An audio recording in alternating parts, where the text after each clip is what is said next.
Allow me to start this talk with a question to everyone. You know that all over the world, people fight for their freedom, fight for their rights.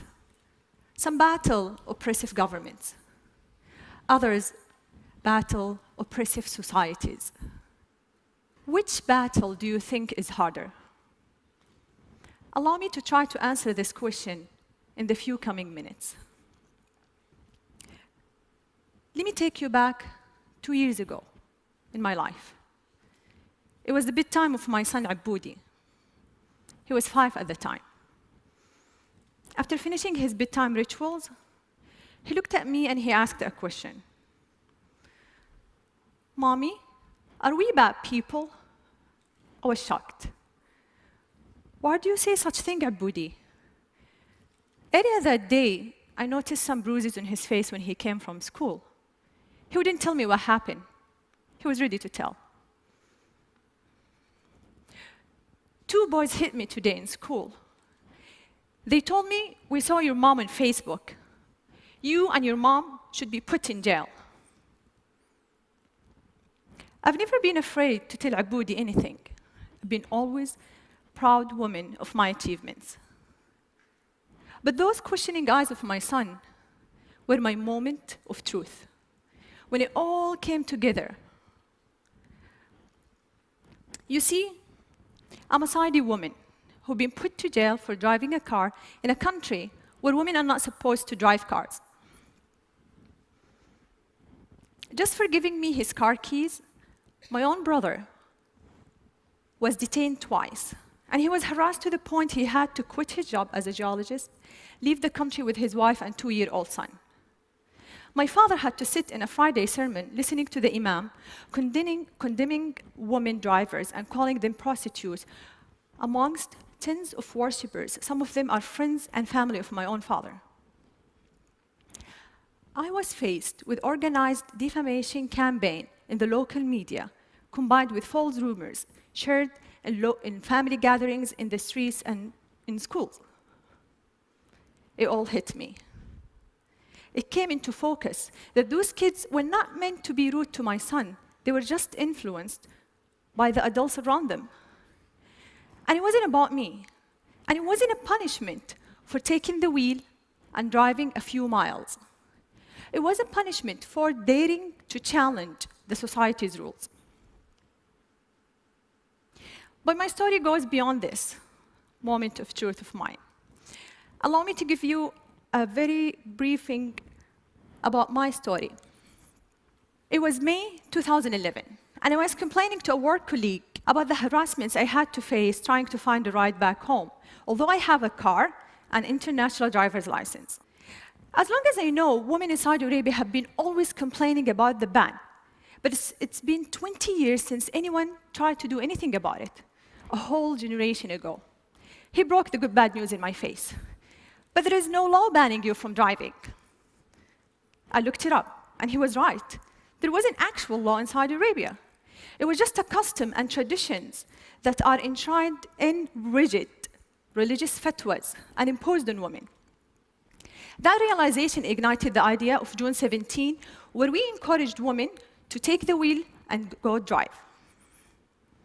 It was a few weeks later, we started receiving all these men walls will rape you if you go and drive.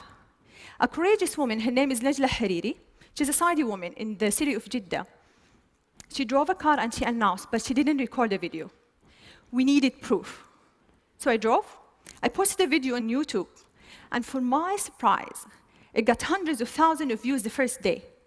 What happened next? Of course, I started receiving threats to be killed, raped, just to stop this campaign. The Saudi authorities remained very quiet. That really creeped us out. I was in the campaign with other Saudi women and even men activists. We wanted to know how the authorities will respond on the actual day, June 17, when women go out and drive. So this time I asked my brother to come with me and drive by a police car. It went fast. We were arrested, signed a pledge not to drive again, released, arrested again. He was sent to detention for 1 day, and I was sent to jail. I wasn't sure why I was sent there, because I didn't face any charges in the interrogation. But what I was sure of my innocence, I didn't break a law.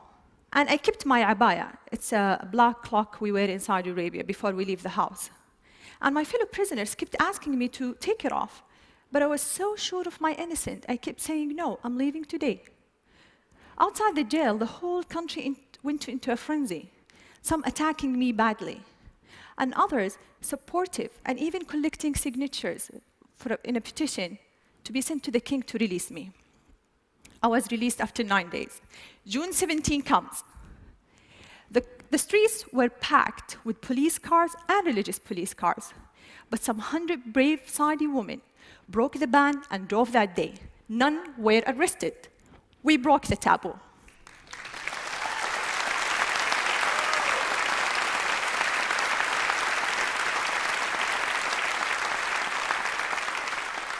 So I think by now, everyone knows that we can drive, or women are not allowed to drive in Saudi Arabia, but maybe few knows why.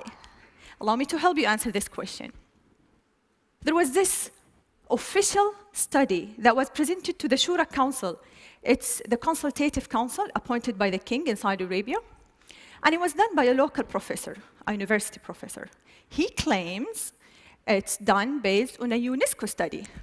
And the study states, the percentage of rape, adultery, illegitimate children, even drug abuse, prostitution in countries where women drive is higher than countries where women don't drive. I know, I was like this, I was shocked. I was like, we are the last country in the world where women don't drive. So if you look at the map of the world, that only leaves 2 countries, Saudi Arabia and the other society is the rest of the world. We started a hashtag on Twitter mocking the study, and it made headlines around the world. And only then we realized it's so empowering to mock your oppressor. It strips it away of his strongest weapon, fear.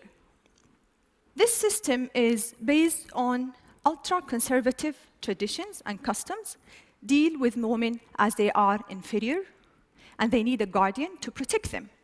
So they need to take permission from this guardian, whether verbal or written, all their lives. We're minors until the day we die. And it becomes worse when it's enshrined in religious fatwas based on wrong interpretation of the Sharia law or the religious laws. What's worse, when they become codified as laws in the system, and when women themselves believe in their inferiority, and they even fight those who try to question these rules. So for me, it wasn't only about these attacks I had to face. It was about living 2 totally different perceptions of my personality, of my person. The villain back in my home country, and the hero outside. Just to tell you, 2 stories happened in the last 2 years. One of them is when I was in jail. I'm pretty sure when I was in jail, everyone saw titles in the international media, something like this. During these 9 days I was in jail. But in my home country, it was a totally different picture. It was more like this. Manal al Sharif faces charges of disturbing public order and inciting women to drive. I know. Manal al Sharif withdraws from the campaign. It's okay. This is my favorite. Manal al Sharif breaks down and confesses foreign forces incited me. And it goes on, even trial and flogging me in public. So it's totally a different picture. I was asked last year to give a speech in Oslo Freedom Forum. I was surrounded by this love and support of people around me, and they looked at me as an inspiration. At the same time, I flew back to my home country. They hated that speech so much, the way they call it a betrayal to the Saudi country and the Saudi people. And they even started a hashtag called Oslo Traitor on Twitter. Some 10,000 tweets were written in that hashtag. While the opposite hashtag, Oslo Hero, there was like a handful of tweets written. They even started a poll. More than 13,000 voters answered this poll.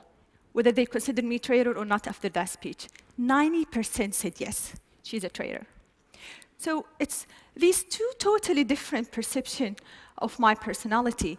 For me, I'm a proud Saudi woman, and I do love my country. And because I love my country, I'm doing this. Because I believe a society will not be free if women of that society are not free.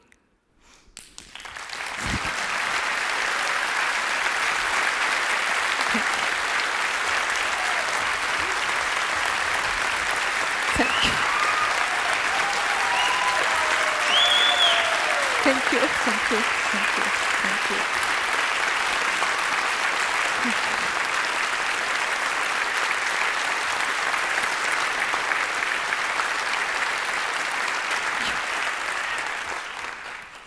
Thank you. But you learn lessons from these things that happen to you. I learned to be always there. The first thing I got out of jail, of course, after I took a shower, I went online. I opened my Twitter account and my Facebook page. And I've been always very respectful to those people who are opening to me. I would listen to what they say. And I would never defend myself with words only. I would use actions. When they said I withdraw from the campaign, I filed the first lawsuit against the General Directorate of Traffic Police for not issuing me a driver's license. There are a lot of people also, very big supporters, like those 3,000 people who signed the petition to release me. We sent a petition to the Shura Council in favor of lifting the ban on Saudi women. And there were like 3,500 citizens believes in that, and they signed that petition. There are people like that. I just showed some sample who are amazing, who are believing in women's rights in Saudi Arabia and trying, and they're also facing a lot of hate because of speaking up and voicing their views. Saudi Arabia today is taking small steps toward enhancing women's rights. The Shura Council that's appointed by the king, by royal decree of King Abdullah, last year, there were 30 women assigned to that council, like 20%. 20% of the council.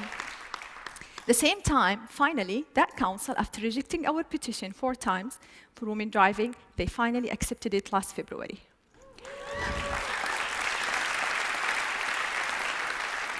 After being sent to jail, or sentence lashing, or sent to a trial, the spokesperson of the traffic police said, we will only issue traffic violation for women drivers.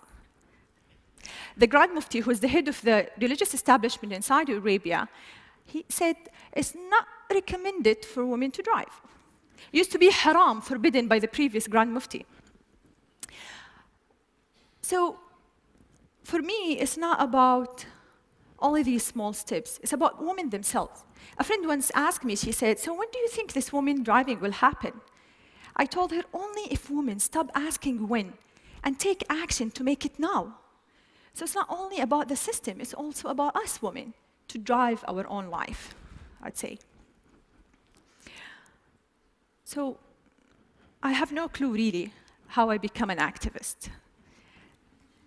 And I don't know how I became one now. But all I know, and all I'm sure of in the future, when someone asks me my story, I will say, I'm proud to be amongst those women who lived the ban, fought the ban, and celebrated everyone's freedom. So, the question I started my talk with, who do you think is more difficult to face, oppressive governments or oppressive societies? I hope you find clues to answer that from my speech.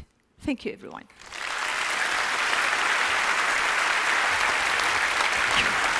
Thank you.